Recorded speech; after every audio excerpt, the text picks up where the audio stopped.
안녕하세요. 닥쳐라 정치입니다. 오늘 교육부에서요. 최성해 동양대 총장의 학위 5개 중에 3개가 모두 가짜라고 발표해 파장이 커지고 있어요. 물론 그동안 사회 각계각층에서도 가짜 학위가 논란이 된 적은 많았죠. 하지만 이번 경우엔 이렇게 관심을 받은 이유가 바로 동양대 표창장 위조 증언, 이른바 조국 사태를 불러일으킨 그 장본인이 최성해 동양대 총장이기 때문이란 것이죠. 참고로 교육부에서는 지난 2개월여 동안 조사를 했는데 최성해 총장의 단국대 무역학과 학사, 그리고 미국의 템플대 경영학 석사, 미국 워싱턴 침례대학교 교육학 박사가 모두 허위라고 밝혔다는 겁니다. 그러니까 그동안 가짜 박사란 말은 많이 들어왔지만 학사, 석사, 박사 모두가 가짜인 사람은 최성해가 유일한 것 같아요? 아니, 어떻게 그런 사람이 지난 24년간 대학 총장을 계속할 수 있었나? 정말 기가 막히고 코가 막히는 사건 아니겠습니까? 그리고 또 최성해 총장은 교육부에다 총장 임명 사실을 보고하거나 임원 취임 승인을 요청할 때나, 그리고 또 2015년과 2016년에 한국대학 교육협의회 부회장으로서 임원 취임 승인을 요청했을 때 필요한 관련 서류에 허위 학력을 기재했다는 거니까. 그러니까 정식 공문서에다 가짜 학위를 떡하니 이렇게 기재하는 행동은 명백한 불법이란 것으로 앞으로 총장 사임은 물론 법적 처벌까지도 불가피한 것이죠. 또한 최성해 총장은 총장 연임을 의결하는 학교법인 이사회에도 허위 학력을 제출했고요. 학생들에게 동양대 표창장을 발급할 때도 교육학 박사 최성해라고 허위 사실을 표기한 건 안 봐도 당연한 일이죠. 아니, 표창장 발급할 때는 꼭 자기가 뭐라고 꼭 표기를 하잖아. 어쨌든 이 최성해 총장은 동양대 설립자 최원우 전 이사장의 아들이라고 하는데 1994년부터요. 동양대가 설립됐을 때부터 총장직을 수행해 왔단 겁니다. 그리고 1998년 1월에 총장직 임기를 연장하게 됐는데 그때는 학교법인 이사직까지 함께 맡고 있어서 자신을 총장으로 선임하는 의결 절차도 참여해 한마디로 셀프 의결권을 행사했다는 거예요. 그러니까 사립학교법이나 동양대 현암학원 정관이랑도 이해관계가 충돌할 경우엔 의결에 참여하지 못하도록 규정하고 있는데 이걸 다 어겼다는 겁니다. 그래서 교육부에서는 최성해 총장에 대해서 해임에 준하는 징계가 내려질 수 있도록 동양대 학교법인인 현암학원에 시정을 요구한다고 했어요.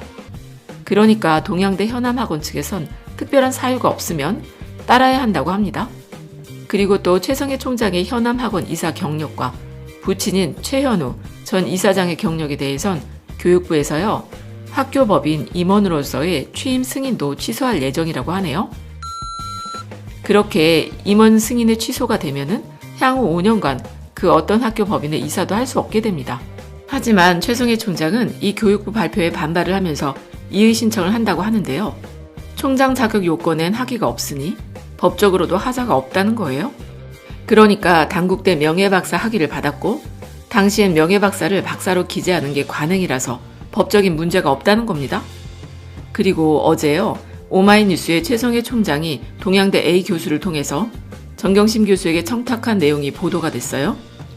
참고로 이 내용이 어떤 내용이냐면 최성해 총장이 2018년에 있었던 당시 교육부에서 실시한 대학 기본 역량 진단 최종 결과 발표를 앞두고 있을 때 이 대학 평가 진단에 하위권에 속하는 대학은 대학 정원을 감축해야 하고요. 재정 지원도 받지 못하게 되니까 최성해 총장은 이 교육부 진단 결과를 좋게 만들어 보려고 정경심 교수에게 청탁을 시도했다는 겁니다. 그래서 최성해 총장의 부탁을 받고서 동양대 A 교수는 작년 8월쯤 서울 신대방역 근처에 있는 어느 식당에서 정경심 교수를 만나서 최성해 총장의 부탁을 전달하게 됐는데 하지만 정경심 교수는 그랬다간 큰일 난다 하면서 거절했다는 거예요. 그렇게 거절을 당하고 최성해 총장한테 보고를 하니까 그 이후부터는 욕을 하고 다녔다는 겁니다. 그런데 말이죠. 진짜 웃기는 게 뭐냐면 이런 최성해 총장의 말만 믿고서 검찰 측에서는 정경심 교수를 부르지도 않고 법무부 장관 청문회가 있던 날 기소했다는 거 아니겠습니까? 그러니까 그런 일은 누가 봐도요. 자신들의 상관인 조국 전 법무부 장관을 낙마시켜보려고 무리하게 기소했다는 의심을 받는 것이죠.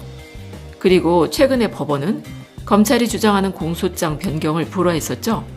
범행 날짜나 그리고 범행 동기와 방법이 처음에 기소했던 공소장과 너무나 다르니 표창장 위조에 대해서 사실상 무죄가 나오지 않겠습니까?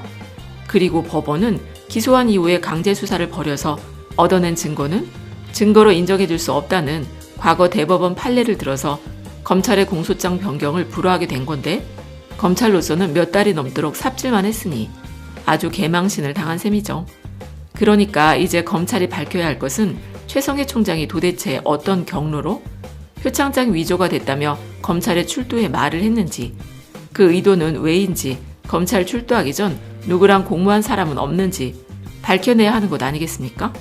더구나 MBC PD수첩에서는 당시 최성해 총장이 자한당 의원을 만났다는 보도를 했었죠.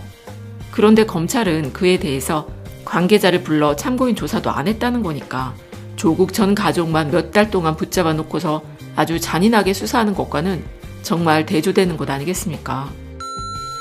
하지만 이제는 최성해 총장의 학예가 모두 다 가짜란 게 밝혀진 이상은 표창장 위조 음모 의혹도 반드시 진상을 규명해야 하잖아.